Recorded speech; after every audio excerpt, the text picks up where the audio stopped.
Bumagsak ang temperatura sa Atok Benguet kaninang umaga sa 8 degrees Celsius kaya ang mga tanim na gulay at mga halaman muling binalot ng frost o andap.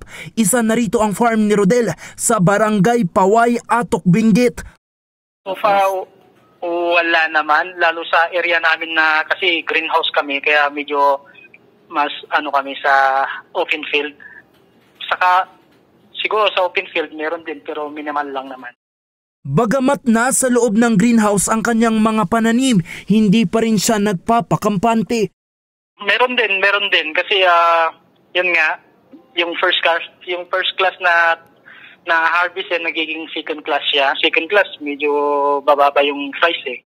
Ayon sa pamahalaang bayan, wala pa naman silang naitatalang pinsala mula sa andap at ilang parte lang sa bayan ang nakakaranas ito.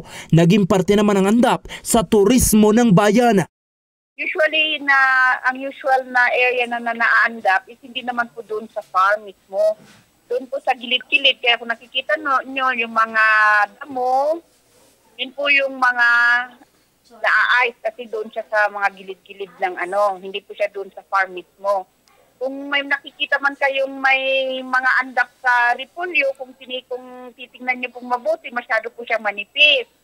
Na of which hindi po siya nakaka-cause ng damage doon po sa crop. Naging part ng tourism na ito.